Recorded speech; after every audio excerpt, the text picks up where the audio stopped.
Genshin Impact lore is really great, but if you want to get all of it, you kinda gotta read a lot. Hours, in fact. You might not have that kind of free time, but I do, so here's a quick rundown of the lore for every playable character in Genshin Impact that hails from Mondstadt. Just to give you an idea, each of these are over 1,000 words long and I'm condensing them into a few hundred. You can skip to your favorite characters using the timestamps below. Amber is the Knights of Favonius' famous outrider. She's energetic, capable in battle, quick to lend a hand, and always striving to become stronger. She's also Mondstadt's gliding champion, but she does not happen to be quite as good at cooking food. The Outriders are a group of capable people who work to protect Mondstadt and help out its citizens. The founder is Amber's grandfather, who was the leader of a mercenary group from Liyue Harbor until one mission left him the sole survivor of a monster attack.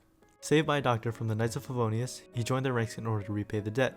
Amber and her grandfather had a very strong bond, and she knew that when she grew up she wanted to be an outrider just like him. However, on one fateful day, Amber's grandfather disappeared without a trace, leaving behind his belongings but not a note. Without any leadership, the Outriders left one by one, leaving Amber to be the sole successor. Amber continued to work hard with the hope that she would somehow learn about her grandfather's whereabouts. When she found no leads, she was left quite distraught. She was able to find solace in an old book of fables which taught her that she needed to find her own courage and forge her own path. When she realized this, she was granted a vision of Pyro. Kaeya Alberic's official title is Cavalry Captain of the Knights of Favonius. He is mischievous, yet extremely charismatic and can often be found at the taverns making small talk. Kaeya is the type of person who works towards the end goal, not caring about what measures must be taken to get there. He is very talented in combat, but is just as capable of using his wits to outsmart his enemies instead. Kaeya is not actually originally from Mondstadt. He and his father were spies from Khaenri'ah, a region of Teyvat not under rule from the Seven. His father abandoned him in front of the Dawn Winery, telling him he was their nation's last hope. He was soon found and taken care of by Krepus Ragnvindr, Diluc's father. The two young boys were raised like brothers, with Kaeya always in support of Diluc's successes. This all changed on the day a monster attacked Master Krepus, forcing him to use the power of a delusion to defeat it.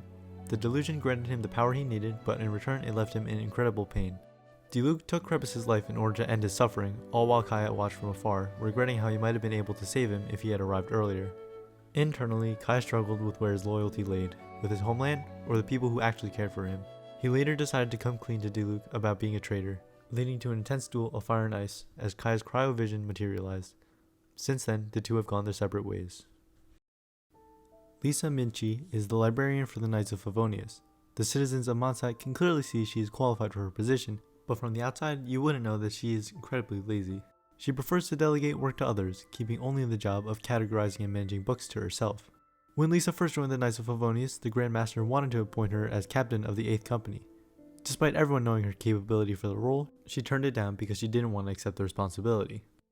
Lisa was once a student of Sumeru Academia. Located in Teyvat's Dendro region, it is the leading institute of arcane arts and historical records. She found lots of success there, leading her to later be described as their best student in 200 years. After seeing the lengths that some of her fellow students would go to for the sake of research, she eventually came to the conclusion that the pursuit of knowledge is endless and that the sacrifices are not worth it. It was after this that she decided to return to Mondstadt. One day, during her studies, the thought occurred to her that she might need a vision to best understand the elements, and just like that, her electrovision appeared in her hand. She does not yet know the secrets of the vision, but she teaches others about all kinds of things in hopes that they may one day uncover the truth. Barbara Page is the deaconess of the Church of Favonius, as well as Mondstadt's own idol. She is as bright and optimistic as they come, and although she can be clumsy at times, she pushes past it with a smile. Barbara always wanted to live up to the high expectations set by her older sister, Jean. Barbara, knowing the value of hard work and effort, strived to surpass her sister in something, anything, but was never able to. Because of this, she had many doubts about her own ability. One day, when Barbara had just joined the church, she was caring for a little boy with a strong fever. The boy, who had no family around, was restless. Since he had already taken his medicine, someone suggested Barbara sing a song to put him at ease. Although Barbara had never sung before, she could not abandon a person in need. She sang the only song she knew, a lullaby. When she realized she did not know all of the lyrics, she hummed. She repeated the song until her throat was dry and they both fell asleep. Barbara awoke with the Hydrovision next to her, but she was more concerned with the little boy who had begun to feel better. From then on, she knew she wanted to use the power of song to heal others. Simon Page, Barbara's father, adventurer, and cardinal of Daybreak for the church, helped her become a healer for the wounded. Alice, Klee's mom, taught Barbara what idols are by showing her a magazine.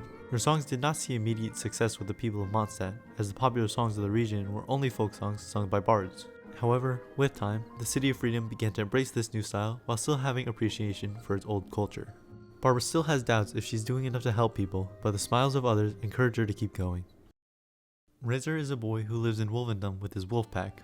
He has no recollection of his real parents and only remembers life with the wolves. They took him into their lupago, meaning family, and so Razor has a strong relationship with each and every wolf. By living in the wild, he has acquired many practical skills, including a keen sense of smell and knowing applications for wild plants. For a long time, Razor knew he was different from those he lived with, but it did not bother him.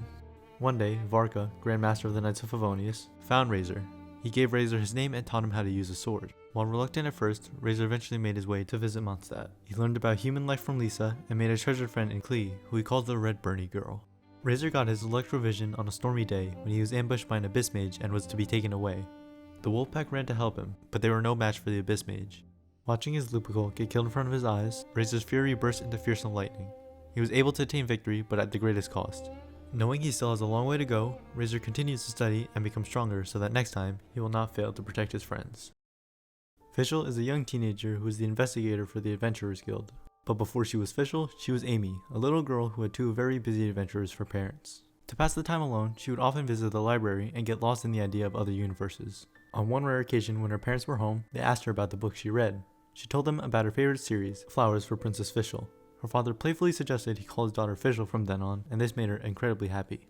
Her deep love for fantasy novels distanced her from her peers, but her father's words helped give her confidence. On her 14th birthday, she was once again ridiculed for her quirks, but Fischl knew that her parents would be on her side. However, instead of giving her comfort, her parents simply asked that she put her childish dreams behind her. Completely heartbroken, Fischl hid away in the library and cried. Suddenly, an Electrovision and the Raven, known as Osvaldo von Raffenay-Weins, appeared before her. Oz is a character from Flowers for Princess Fischl, but somehow, thanks to Fischl's powers, he materialized into a real consciousness. Fischl soon became the Adventure Guild's investigator due to her parents' recommendation. Now, she continues to assume the identity of Fischl von Luftschloss Navidort, who hails from another world called the immer nachtreich. She was always respected in the guild for her ability to do reconnaissance with Oz, but recently she has been able to make a few new friends in Bennett, the Traveler, and Paimon, who accept her for who she truly is. Bennett of the Adventurers Guild is the leader of Benny's adventure team, but he also happens to be the only member of said adventure team. Typically in the guild, a team is required to have 3 or 4 members, but Catherine granted Bennett special permission out of pity. The other people who would have made up the rest of the team all deserted after instances of extremely bad luck. None of the incidents were ever Bennett's fault, but they just didn't want to be around him. Bennett's origin remains somewhat of a mystery. A veteran adventurer who was battered by the harsh elements finally reached the end of his journey only to find a baby. He was confused as to how the baby was able to survive up to this point, but he still accepted the baby as his treasure. The old adventurer died before he could tell his tale, so several single, childless old adventurers from the Mondstadt Guild named the baby Bennett and raised him as their own. As such, Bennett refers to each of these men as Dad, taking care of them as they once did for him. Bennett is not afraid of death and has a high tolerance for pain, making him want to rush into things without thinking. To patch himself up, he keeps the bandages that his dads, Barbara, and Catherine give him in his utility pouch. This also makes him feel like everybody is by his side. He received his pyrovision while adventuring, during a time of almost certain despair. As Bennett slowly bled out, he decided if he were to go down, he would at least finish his journey. Except when he did, he found nothing at all. Bennett simply thought to himself that unlike how others might react, he didn't mind his outcome. When he woke up, his wounds were patched with burns, and a pyrovision pulsed in his hand. Noelle is a maid for the Knights of Favonius who hopes to one day become an official knight. Although she's not yet able to pass the selection trials, she continuously studies to get there one day. Noelle is always ready to lend a helping hand to anyone in need, and is often quite excessive about it without realizing it. She will sacrifice herself completely for the sake of others, with one instance leaving her bedridden for 3 days.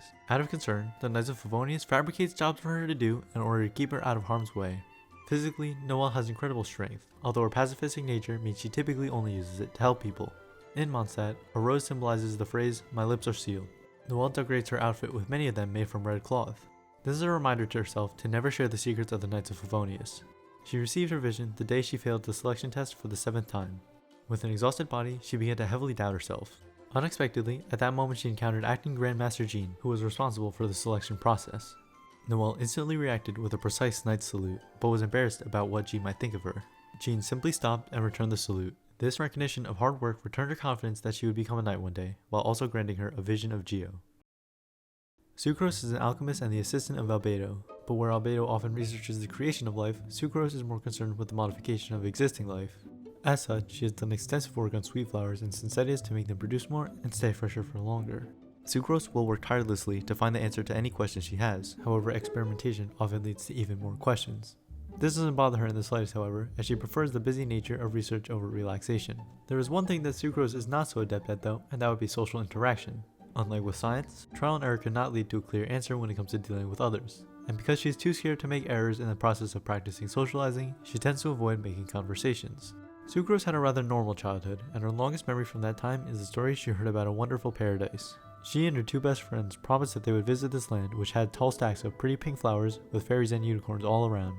But as time went by, one friend left on an adventure with her parents and never returned, and the other became distant after they lost their father to an illness. Although Sucrose no longer had these friends by her side, she wanted to honor their past friendship by creating her own paradise using alchemy, which she just discovered through a book she was reading. Perhaps if she was successful, her two best friends would return. Sucrose received her Anemo vision on an average day of experimenting with simmering dandelion seeds. However, this time when she looked in the cauldron to see the results, next to the black dandelion seeds lay her vision. But unlike what most would do, she didn't extract the vision and instead opted to experiment with the possible reactions that a vision could have with dandelion seeds.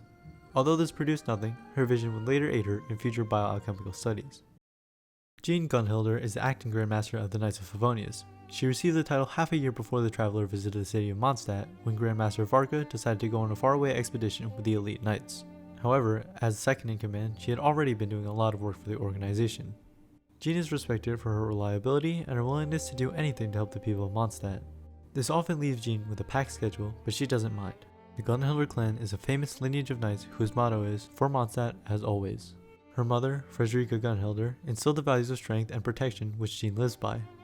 Jean inherited the title of Dandelion Knight, also known as Lion-Tooth Knight, at the age of 15. She doubted if she would be able to live up to the title which symbolized the legacy of Vanessa, the founder of the Knights of Favonius and savior of Mondstadt. On that day, she visited the Great Tree at Windrise, which is the last thing Vanessa physically left behind before ascending to a god. The wind around her seemed to blow away all her worries, so now she returns to the tree every time she needs to be reminded to stay strong so she can protect her people. Jean received her Anemo vision back when she was recently promoted from a squad captain to Master of Knights. By leading the knights to fight off the Abyss Order while simultaneously resisting diplomatic pressure from the Fatui, she proved she was capable of being a defender of Mondstadt. Diluc Ragnvindr is the owner of the Dawn Winery, making him a big figure in Mondstadt's famous alcohol industry. It is thanks to this position that he is very wealthy and has access to all kinds of information passed through taverns. Diluc was once a knight of Favonius, as per his father's wishes. In fact, he was the youngest to ever be promoted to cavalry captain thanks to his hard work and dedication. He was used to receiving praise for his passion and courage, but his father's encouragement motivated him the most. On one fateful day, Diluc and his father, Crepus Ragnvindr, were attacked by Ursa the Drake, an incredibly strong monster. Crepus, who was rejected from the Knights of Favonius and was never granted a vision by the gods, used an unknown evil power to defeat the monster. He won, but it backfired, leaving Crepus badly wounded. He died in Diluc's arms, and when Diluc returned to the Knights' headquarters, Inspector Erok insisted that the incident be portrayed as an accident to maintain the reputation of the Knights of Favonius. Enraged by this request which trampled on Crepus' faith in the Knights, Diluc resigned and left his vision behind. He now swore to avenge his father's death and find the truth of the power his father owned. He entrusted the winery to his head maid Adeline and set on a journey all across Tevat. He discovered that delusions, counterfeit visions that could grant great power but could also backfire, were a creation of the Fatui. Diluc did not understand why his father had such an item. The 11 Fatui harbingers soon caught wind of Diluc's investigation and nearly killed him, but he was saved by someone who was part of a vast underground intelligence network. He decided to join the network and then later returned to Mondstadt. His return went unnoticed, however, as the people of Mondstadt were much more concerned with the appearance of the mysterious Dark Knight hero, a vigilante who protected Mondstadt from the shadows. Mona Magistus is an astrologist who learned everything from a teacher only described as an old but highly skilled female astrologist. She was sent by this teacher to go on an important journey to retrieve a confidential box from the daughter of Alice, her teacher's rival and friend. Mona was explicitly warned not to look inside the box. When Mona arrived at her destination, Mondstadt, she found the daughter, Klee, but ended up accidentally reading the book that was supposed to be inside the box. Stumbling upon the dark history of her teacher's youth, Mona understood that she could not return and had to stay in Mondstadt instead. Having no income, Mona struggled with living frugally, often cutting costs by eating very minimally. By chance, the author of the All Things Astrological column in the Steambird met Mona and, looking to retire, he recommended her to the editor-in-chief. The Steambird is the mainline newspaper for the Court de Fontaine, the Hydro region of Tevat. Now that Mona had a monthly income, you would think that she would amass some savings, but she instead chooses to spend her moral on cutting-edge astrological technology. However, when approached about being poor, she will pridefully say that living frugally is simply a form of training to access the truth. Mona's astrology utilizes hydromancy, through which she can see the reflection of the fates of people that shine in the night sky.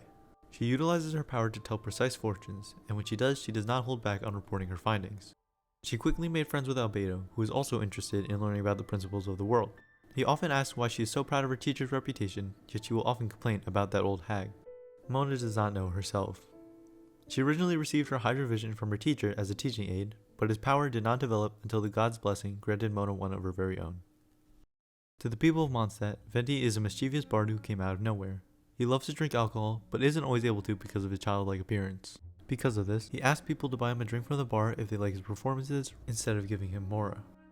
2,600 years ago during the Archon War and before the rise of the Seven, the city known as Mondstadt was located in what is now known as Storm Terror's lair. It was ruled by Degorabian, the god of storms, who was feared by his people. During this time, Venti was a tiny elemental spirit who had just met a young lyre-playing boy. The boy wished to see birds in flight, which he couldn't due to the gales that surrounded old Mondstadt.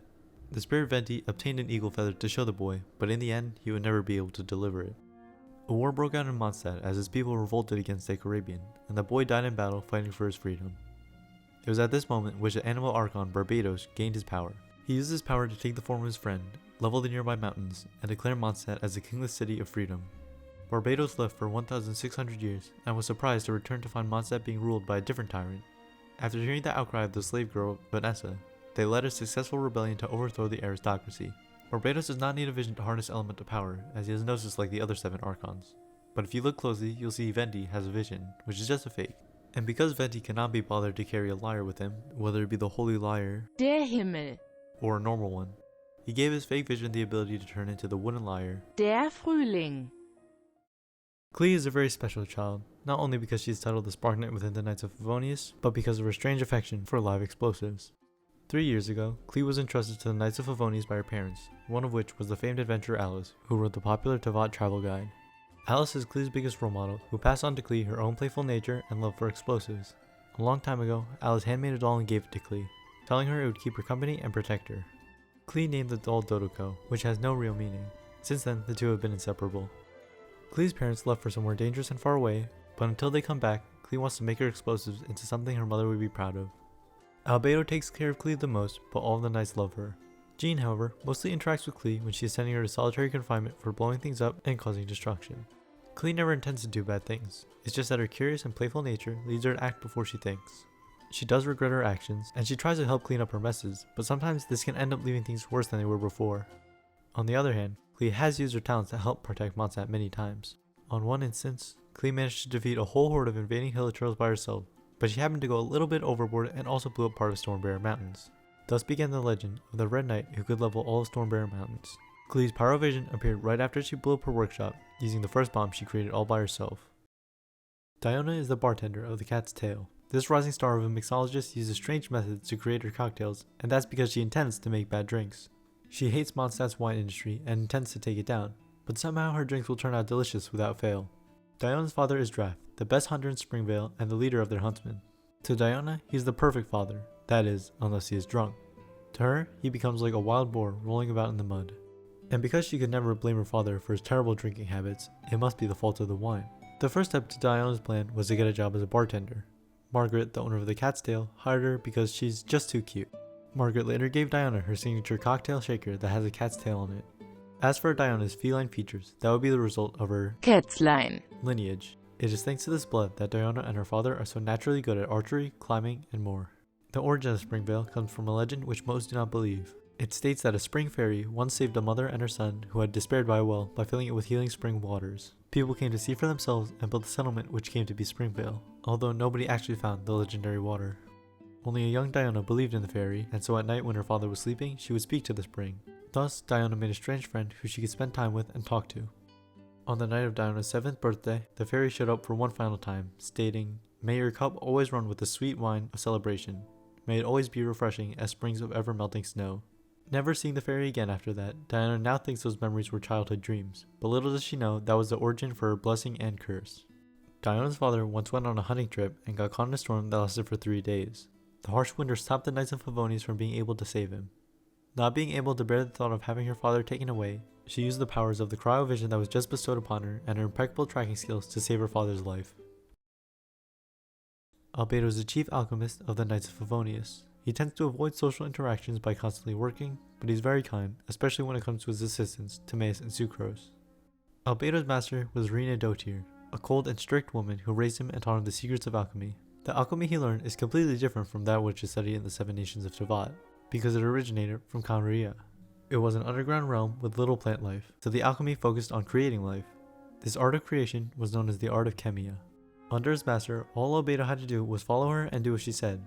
Along the way, he developed a knack for art. Initially, he was just illustrating his notes, but he soon found that the act of creating art was quite enjoyable. One day, deep inside a dungeon, Albedo and his master discovered an artifact known as the Heart of Nibirius. After that, his teacher disappeared, leaving behind a recommendation letter meant for her old friend Alice, her beloved copy of the classic literature Opus Magnum, a note, and the title of Kreideprinz. The title was a sort of acknowledgement that she had nothing more to teach Albedo.